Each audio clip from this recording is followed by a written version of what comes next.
Imagine waking up thinking everything is under control, and suddenly finding out that the biggest empire in baseball is shaking because of a detail as invisible as it is dangerous. And it doesn't stop there. While one key piece tries to hold things together sitting on the bench, a massive trade is brewing behind the scenes, ready to shake up the present, and maybe cost a precious piece of the future. On the other side, there's a pressure of knowing that if nothing is done now, October could become just another failure story gathering dust on a Bronx shelf. What if everything changes in the blink of an eye? What if what looks like a minor adjustment sparks the fuse for a silent revolution? So here's what you do. Hit the like button now, subscribe to the channel, and stick with me until the end, because what's about to happen could become the next most unpredictable chapter of the Yankees. And you'll want to know before it hits the headlines. Have you ever stopped to think how an invisible detail can back the biggest empire in baseball into a corner? That's right. While everyone's distracted talking about blockbuster trades and million-dollar names popping up in deadline rumors, what's really keeping the Yankees up at night isn't a pitcher, isn't a slugger, but the blood flow in Austin Wells' left hand.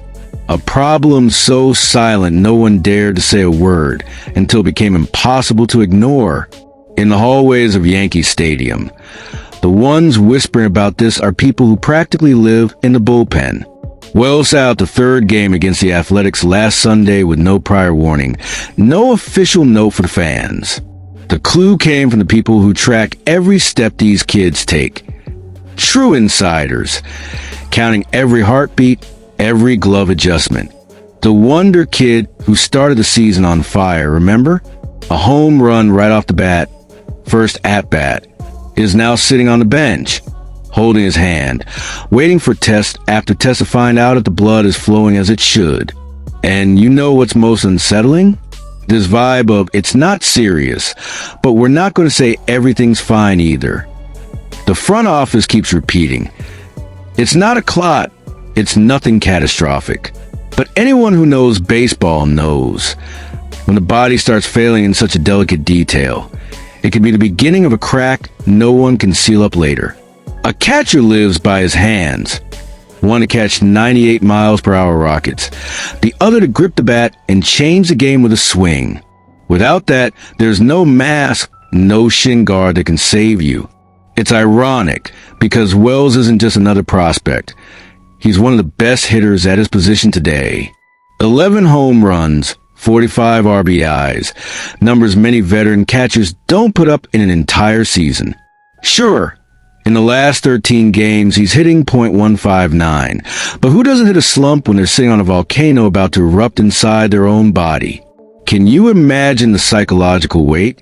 2 weeks ago, Wells himself admitted in a press conference that it was tough balancing being the guy behind the plate and still putting the ball out of the park.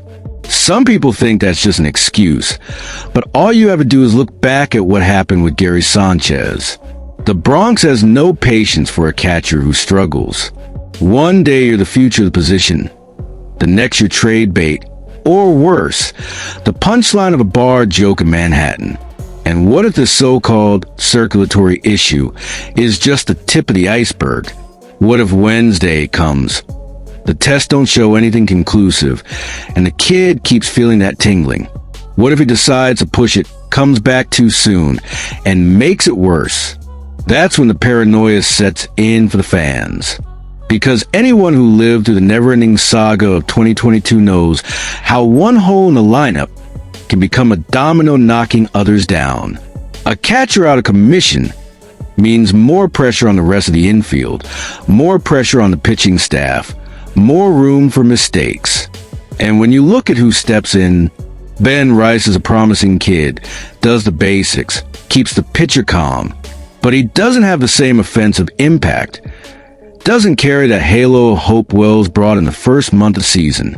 It's like the Yankees are walking on the edge of a cliff. One wrong gust of wind, and they fall.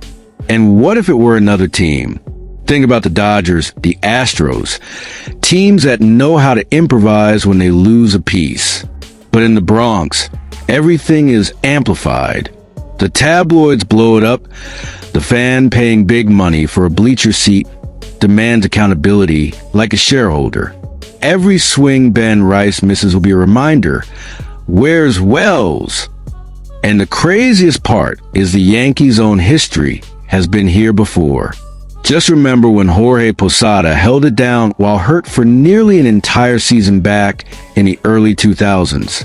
It was a different era, of course. Today, with analytics, with imaging tests, any tiny thing becomes a headline. But the essence is the same.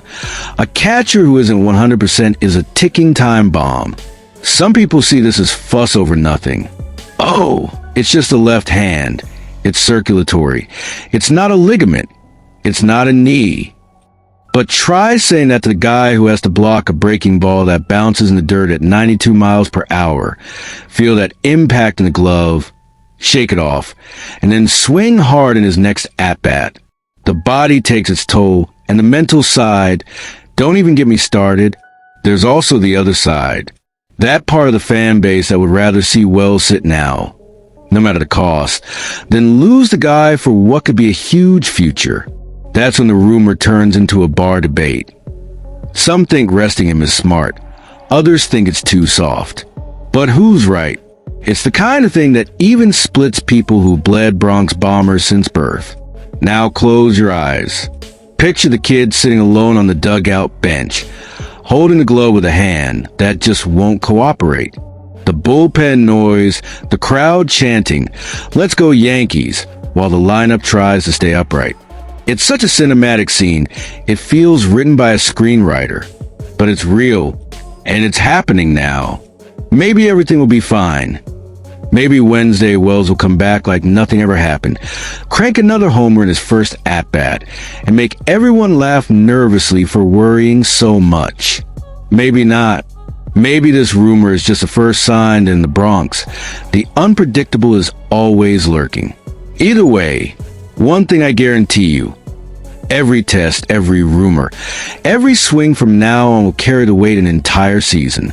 So, if you want to know whether this ends with Wells hoisting the trophy at the end of the year or swapping uniforms without even saying goodbye, you'll find out right here. And it's exactly in this uncomfortable silence, with Austin Wells sitting on the bench staring at his own hand, like it's a ticking time bomb, that the Yankees look at a mirror and see a truth nobody wants to say out loud. The trade deadline isn't just another date on the calendar. It's an ultimatum knocking on the door, while every fragile detail of the roster lies, exposed like an open wound.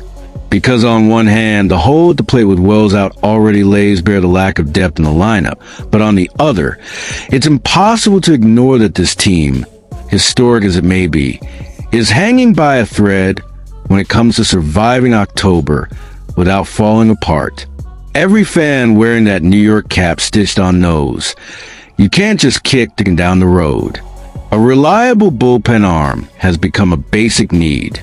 An infielder who can consistently hit righties? Essential. But in the Bronx, essential turns urgent overnight. And that's where a rumor comes up that sounds ripped straight from a suspense script. A trade that isn't just bold, it's risky. Ryan Garcia from Empire Sports Media laid out. There's a framework in place to negotiate all of this at once with the Minnesota Twins. Brock Stewart and Willie Castro. Two names that aren't superstars, but could be the bandage that keeps the Yankees standing. Will arrive in exchange for a package of prospects that hurts just to imagine. Stewart, right now, is practically a wall in the Twins' bullpen. He's striking out 34% of batters with a 2.74 ERA. Every time he steps on the mound, the opposing crowd feels their stomach tighten. He's exactly the kind of arm the Bronx dreams of having to slam the door shut when a game is one hit away from slipping away. And Willie Castro? A human Swiss Army knife. An all-star versatile, plays infield, outfield if needed, hits with precision, OPS plus of 118.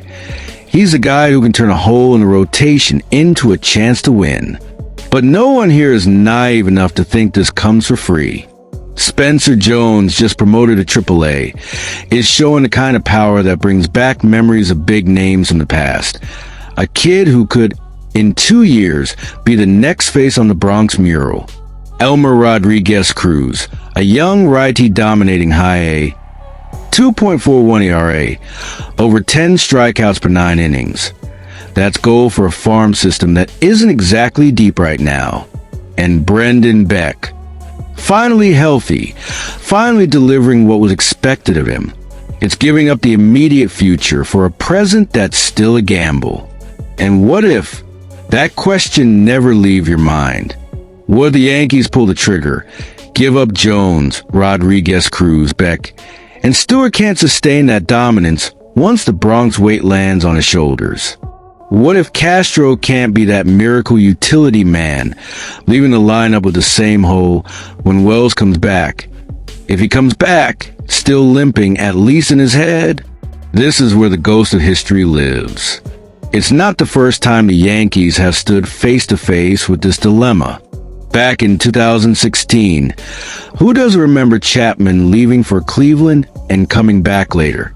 Or the farm being drained to bring in names that never delivered? The ghost of what if haunts every move. Because in the Bronx, winning isn't a bonus, it's an obligation. But how much does it cost to try to guarantee the now? Picture the scene if this trade goes down. The bullpen at Yankee Stadium. Tight 7th inning. Stewart called in from the pen. Everyone on their feet in the stands. The muffled roar when he strikes out the number 3 hitter in a row. And Willie Castro?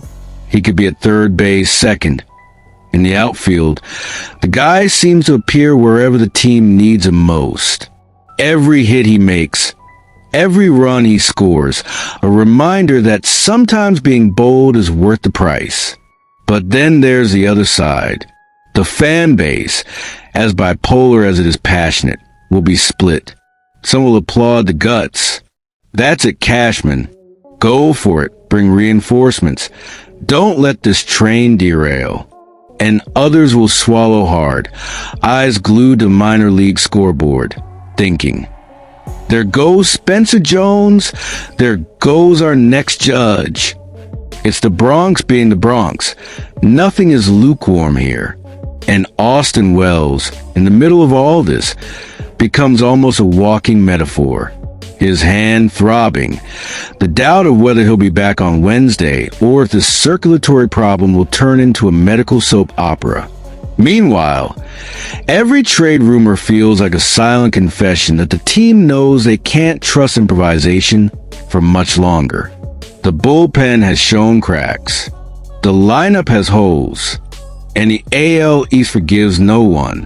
What's crazier is that if you look at recent history, the Yankees almost always pull back at the last second when the trade chip is as valuable.